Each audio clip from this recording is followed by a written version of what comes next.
अस्सलामु अलैकुम वरहमतुल्लाहि वबरकातुहू। अल्हम्दुलिल्लाहि वकफ़ा वसलामुन अला इबादिहिल्लज़ीना इस्तफ़ा, अम्मा बाद।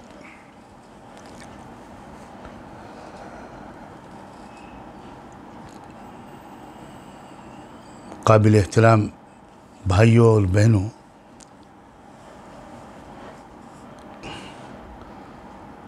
मुझे बहुत खुशी है कि मुझे इस वक्त उन बच्चों के पेरेंट्स से बात करने का मौका मिल रहा है जिन्होंने दारुल उलूम इमाम रब्बानी में अपने बच्चे को दाखिल करने का फ़ैसला किया है। मुझे अपनी ये ज़िम्मेदारी महसूस होती है कि मैं इस नए तालीमी साल के आगाज़ के मौके पर आपसे कुछ बहुत ज़रूरी बातें करूं, आपके पूरे एहतराम के साथ, और जो भी मैं कहूँगा वो आपके लिए इंशाअल्लाह कोई नई बात नहीं होगी। आप सब अहले ईमान हैं और अल्लाह ने आपको शुऊर और समझदारी भी अता फरमाई है, जिसकी वजह से आपने बहुत से मुख्तलिफ़ अपने आसपास के करीबी इदारों, स्कूलों को छोड़कर आपने इस दीनी मदरसे में, इस दीनी तरबियत गाह में अपने बच्चे को दाखिल करने का फ़ैसला किया।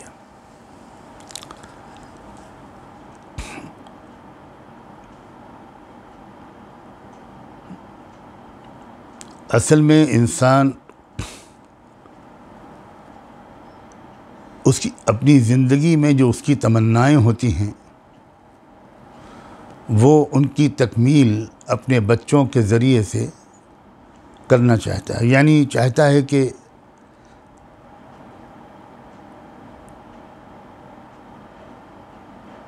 हमारे बच्चे हमसे भी आगे निकल जाएं।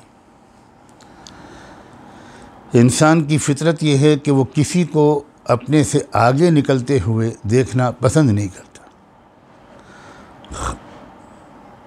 ख्वाहिश हर एक की यही होती है कि मैं ही सबसे आगे रहूं, सिवाय इसके कि औलाद के सिलसिले में माँ बाप की ये ख्वाहिश होती है कि मेरे बच्चे, मेरे जिगर के टुकड़े मुझसे भी आगे निकल जाएं। यकीनन आपकी भी यही तमन्ना होगी। अब किस एतबार से, किस किस पहलू से आपका बच्चा आगे निकल सकता है, निकलना चाहिए उसको, इसकी ज़रा वजाहत करना चाहता हूँ।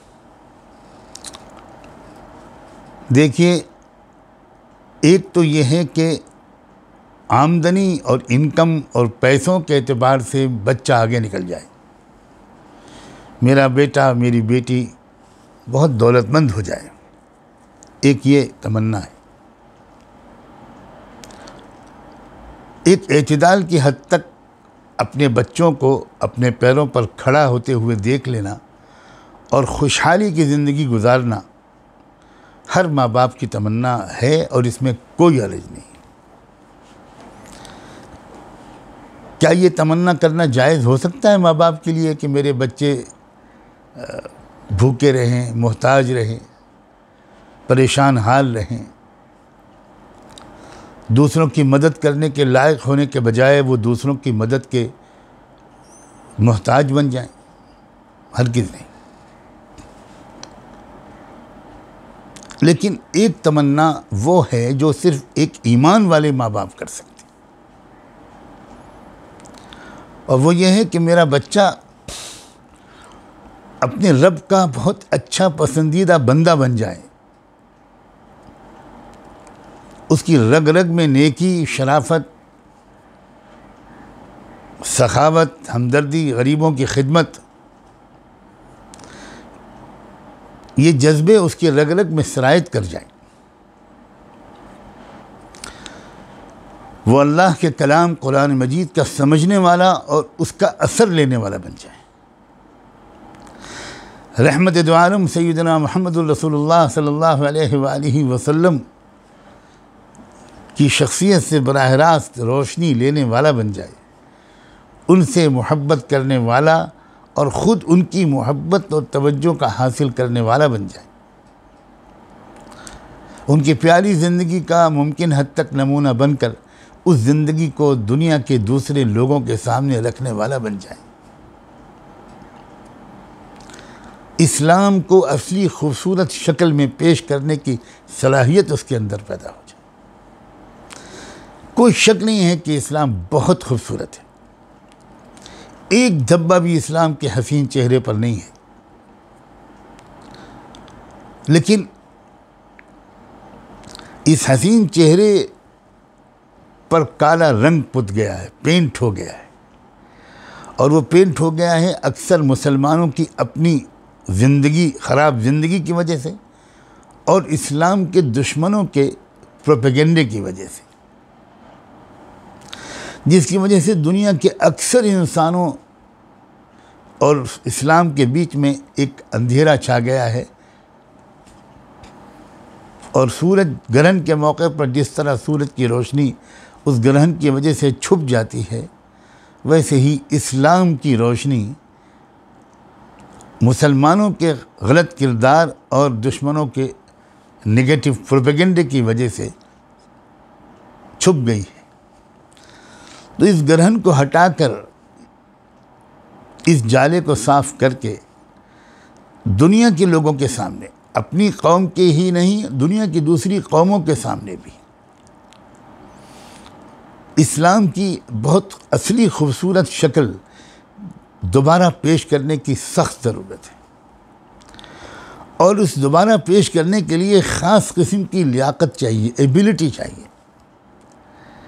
पहले तो ईमान चाहिए, ज़बरदस्त यकीन इस्लाम पर,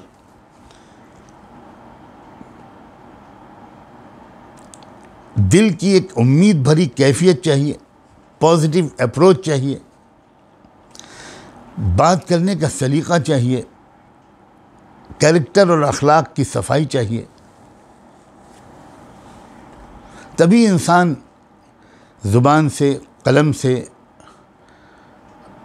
अपने अमल और किरदार से वो इस्लाम को पेश कर सकता है। मस्जिद की बेहतरीन तकरीरों के ज़रिए, कुरान के दर्स के ज़रिए, अल्लाह के रसूल की हदीसों की तशरीह के ज़रिए, साइंस की रोशनी में अल्लाह की कुदरत को समझाने की इस सलाहियत के ज़रिए, मीडिया के बेहतरीन इस्तेमाल के ज़रिए, रीजनल और इंटरनेशनल ज़ुबानों में अच्छे आर्टिकल्स लिखने के ज़रिए इस्लाम को पेश करने की सलाहियत पैदा हो सकती है। इस इदारे में जिसमें आपने अपने बच्चे को दाखिल किया है, इस इदारे का मकसद आपके और सबके एक एक बच्चे के अंदर ये सलाहियत पैदा करना है। इसका ये मकसद बिल्कुल नहीं है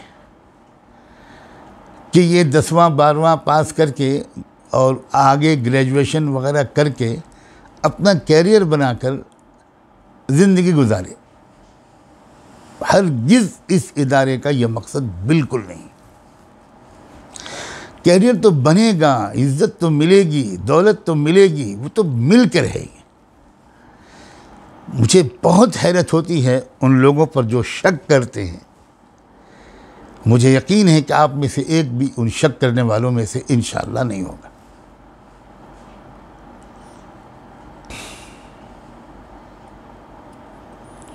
कोई ऐसा शख्स जो कौमों की रहबरी कर सकता हो, वो अब भूखा रहे, आपने कभी सुना और देखा है?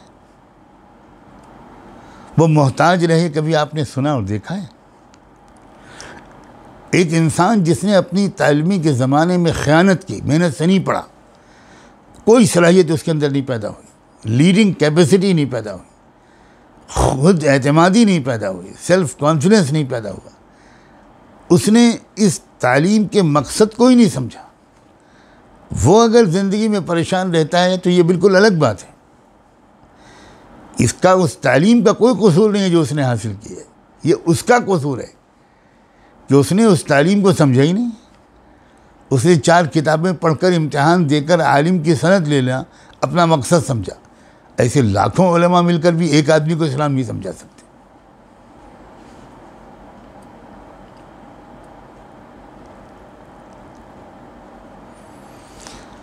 इस इदारे का जो मकसद है, इस मकसद को पूरा करने में सख्त ज़रूरत है कि आपका कॉन्सेप्ट बिल्कुल क्लियर हो, आपका तसव्वुर इस इदारे के मकसद के बारे में बिल्कुल वाज़ेह हो, इदारे के कायम करने वाले की तमन्ना और आपकी तमन्ना एक हो जाए, इदारे को लेकर चलने वालों का मकसद और आपका मकसद एक हो जाए। अगर आप बिल्कुल छोटी सोच वाले होंगे, अल्लाह न करे, आपके जहन में ये होगा कि बस मैं अपने इलाके के, सोसाइटी के, कॉलोनी के, शहर के ख़राब माहौल से बचाकर बच्चे को यहाँ पढ़ाऊँगा तो उसको थोड़ी बहुत दीनियात भी आ जाएगी, बाकी माशाल्लाह वो 10वां 12वां भी पास कर लेगा और उसके बाद फिर आगे हम देखेंगे क्या बनाना है उसको। अगर सिर्फ यही मकसद है तो मुझे आप ये कहने दे दीजिए कि आप ना अपने साथ अच्छी इंसाफ कर पा रहे हैं, न इस इदारे के साथ इंसाफ कर पा रहे हैं। मुझे उम्मीद है और अल्लाह करे मेरी ये उम्मीद बिल्कुल सही साबित हो कि इतना छोटा सा मकसद आपका नहीं है, आप बहुत बड़े मकासद भी आपके जहन में हैं और उन्हीं बड़े मकासद को ताकत के साथ आपके जहन में ताज़ा करने और जागुज़ी करने, मजबूत करने के लिए आज मैं आपसे मुखातिब। अब मैं अगली बात जो कहना चाहता हूँ वो थोड़ा और ऊपर के दर्जे की है, प्लीज़ आप उसको समझने की ज़रूर कोशिश कीजिएगा। देखिए, एक बहुत ही नाजुक बात यह है कि हम अपने उस ज़माने को पहचानें जिसमें हम जी रहे हैं और जिस ज़माने में हमारे बच्चे बड़े होकर बागडोर संभालने के लायक हो जाएंगे। ये कौन सा दौर है? मैं इस सिलसिले में बहुत लंबी बात करना चाहता तो हूँ, लेकिन इस वक्त नहीं करूँगा। अगर आप मेरे मुख्तलिफ़ बयानात सुनते रहती हैं और आइंदा सुनते रहेंगे तो आपको उस मुख्तसर बात की तफसील मालूम हो जाएगी जो मैं इस वक्त आपसे कहने जा रहा हूँ। एक दौर वो था जबकि मुसलमान उम्मत थक गई थी, उनके अंदर कमज़ोरियाँ आ गई थीं, खराबियाँ आ गई थीं, तो मुसलमानों के हाथ से दुनिया की लीडरशिप अल्लाह के कानून के मुताबिक वापस ले ली गई और कई 100 साल से मुसलमान ज़िल्लत और महकूमी की एक ज़िंदगी दुनिया में गुजार रहे हैं। ख़ुद मुस्लिम मुल्कों में इस्लाम बड़ी बेबसी की ज़िंदगी गुजार रहा है, तो दूसरे मुल्कों का तो ज़िक्र ही क्या है। ये दौर चला, कई 100 साल से चल रहा है। मैं आपको ये बताना चाहता हूँ और इस पर मैं सैकड़ों कस्में खा सकता हूँ कि अब दौर बदल रहा है। अब एक बार फिर जो मुसलमान कौम नीचे आ गई थी उसके अब ऊपर जाने की शुरुआत हो रही है। और मैं दुनिया में ज़िंदा रहूं या ना रहूं, मेरी ये बात आप याद रखिएगा कि आपकी औलाद जब 25-30 साल की उम्र तक पहुंचेगी, 40 साल की उम्र तक पहुंचेगी, तो इंशाअल्लाह इस्लाम की गाड़ी का पहिया आगे की तरफ तेज़ी से चलना शुरू हो चुका होगा। दुनिया बदल रही होगी। मैं बदल गई होगी नहीं कह रहा हूँ, मैं कह रहा हूँ बदल रही होगी। उस वक्त ऐसे लोगों की इतनी कदर होगी कि मैं क्या आपको बताऊं, जो मुसलमानों की सही रहबरी कर सकें, जो उनको बता सकें कि तुम्हारा बैंकिंग सिस्टम कैसा होना चाहिए, जो उनको बता सकें कि तुम्हारा इंफॉर्मेशन का जो डिपार्टमेंट है वो कैसे चलना चाहिए, तुम्हारी बिजनेसेस, तुम्हारा इकोनॉमिक सिस्टम कैसे चलना चाहिए। ऐसे लीडर्स की ज़रूरत पड़ेगी, ऐसे ज़बरदस्त स्कॉलर्स की ज़रूरत पड़ेगी। सब कुछ बदल रहा होगा। जो मौजूदा दुनिया का सेटअप है, सिस्टम है, जिसकी बुनियाद ज़्यादातर जुल्म पर है, लूट खसोट पर है, एक्सप्लॉयटेशन पर है। बैंक मदद करता है कमाने के लिए,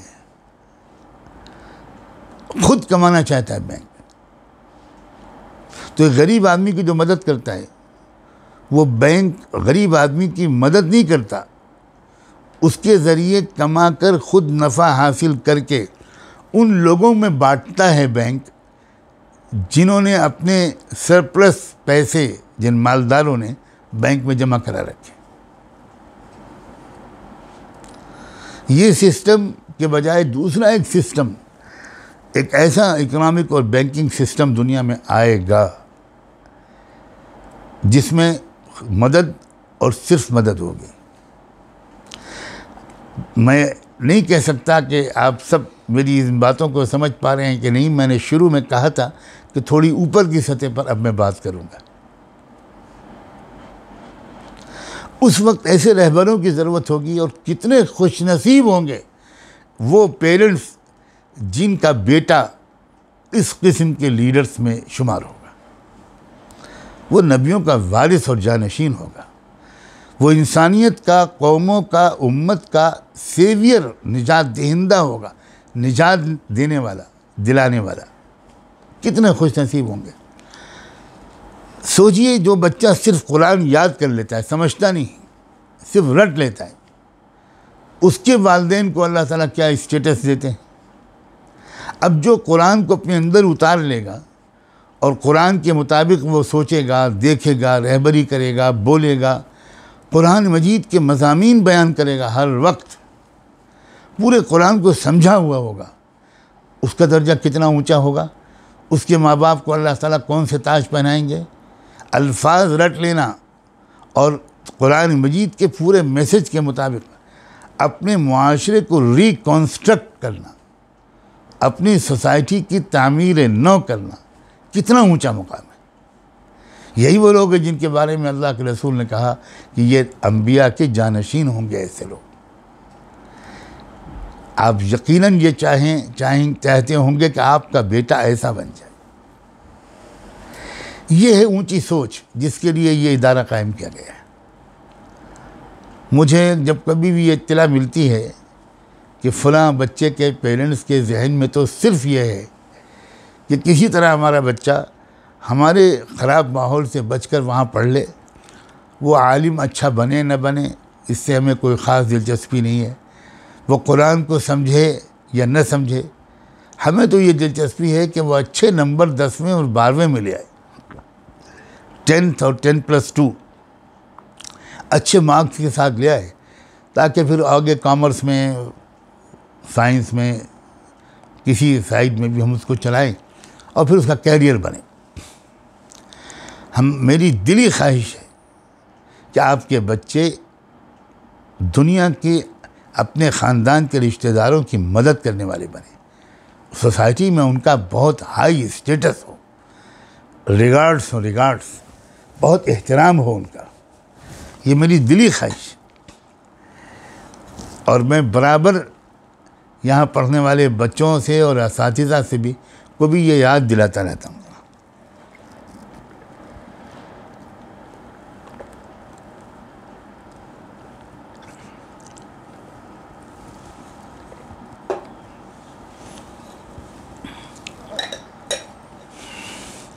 और इसीलिए आज मैं आपकी खिदमत में हाज़िर होकर आपके पूरे एहतराम और कदर के साथ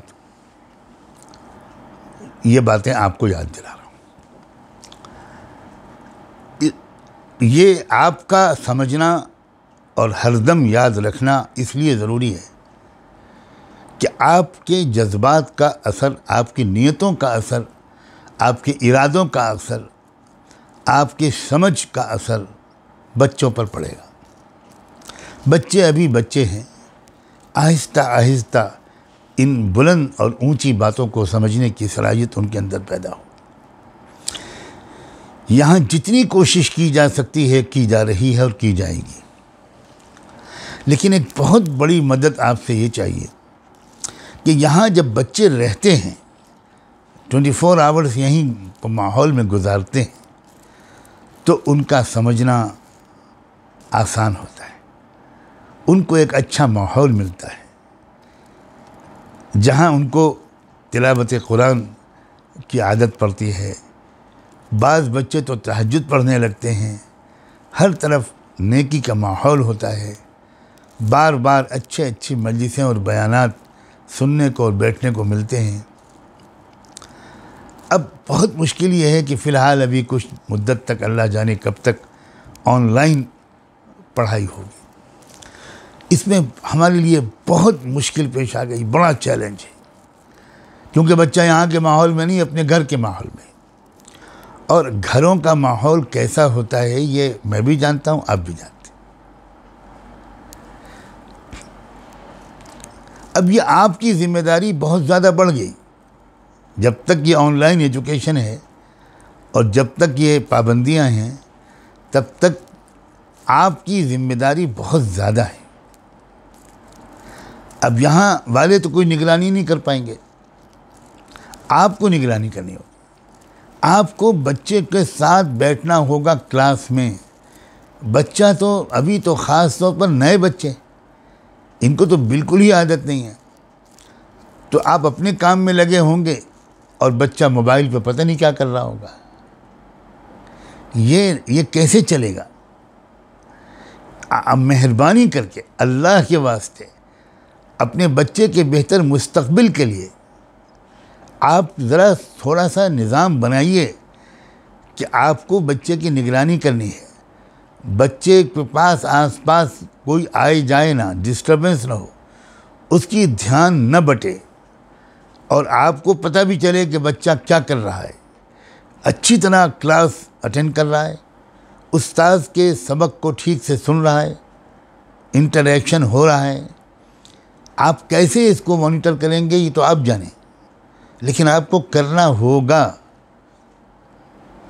मुझे अफसोस के साथ कहना पड़ रहा है कि पिछले चंद महीनों का तजुर्बा इस सिलसिले में अच्छा नहीं रहा।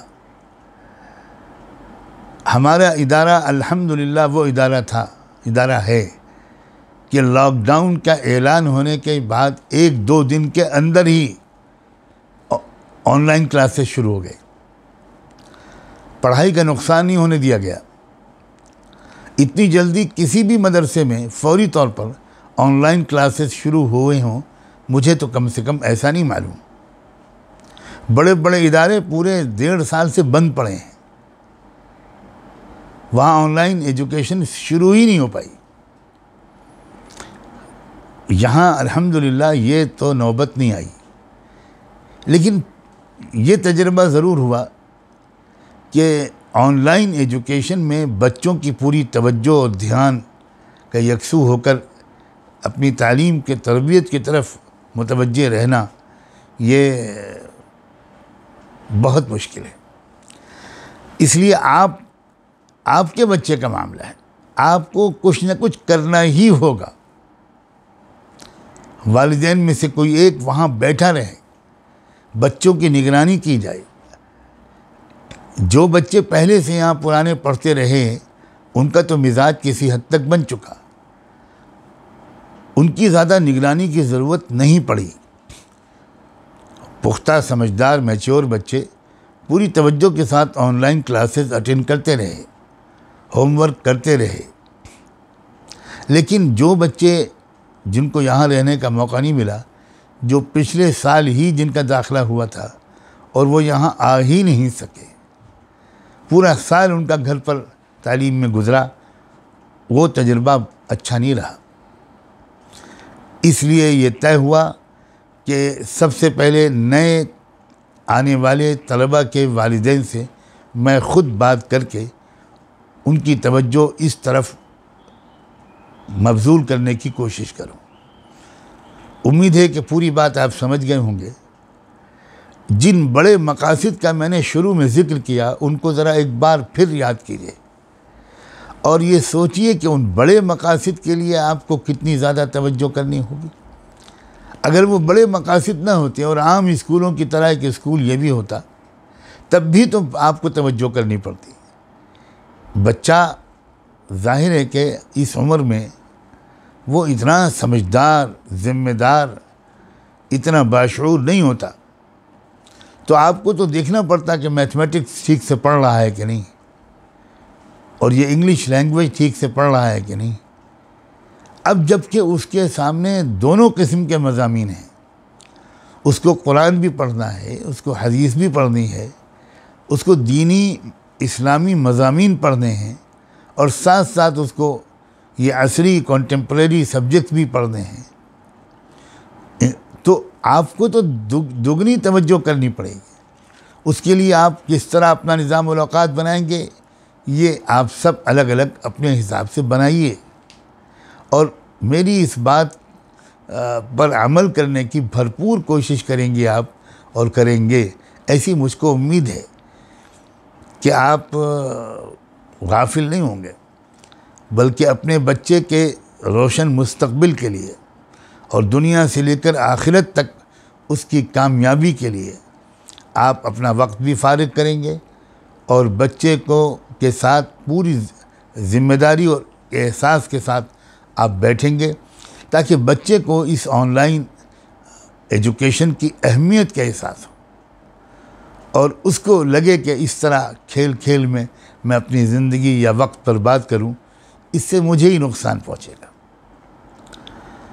और आप अपना फ़ीडबैक भी हमारे इदारे के इंतज़ाम संभालने वाले लोगों को उनके मशवरे के मुताबिक आप देते रहे। वो लोग ख़ुद इस बात को मॉनिटर करते रहेंगे कि कौन सा बच्चा लापरवाही कर रहा है और कौन सा बच्चा अपने वालिदैन के रहनुमाई में तवज्जो के साथ पढ़ रहा है। मेरी पुरखुलूस दुआ और इंतहाई नेक तमन्नाएँ आप सब के साथ हैं। दिलो जान से दुआ है कि अल्लाह ताला आप में से एक एक के बच्चे को एक आइडियल मुस्लिम नौजवान बना दे। आप सब की आँखों की ठंडक बन जाएं आपके बच्चे, और बहुत कामयाब लीडर बने। एक क्लर्क को चपरासी न बने, सिर्फ 2 पैसे कमाने वाली अंधी, बहरी, गूंगी मशीन न बने। पूरी कौम की तरक्की के लिए काम करने वाले कामयाब और मुखलिस रहबर बने, कुरान मजीद के बेहतरीन आलिम और नुमाइंदे बने, और ख़ानदान का नाम रोशन करने वाले बने। बस मैं इसी पैगाम पर अपनी आज बात मुकम्मल करता हूँ। आपका शुक्रगुज़ार हूँ कि आपने तवज्जो से ये बात सुनी। हो सके तो बार बार सुनिए, घर के सब लोग सुने, और फिर इस पर अमल करने की भरपूर कोशिश करें। अल्लाह ताला हम सबको नेक तौफ़ीक़ से नवाज़े। वस्सलामु अलैकुम व रहमतुल्लाहि व बरकातुहू।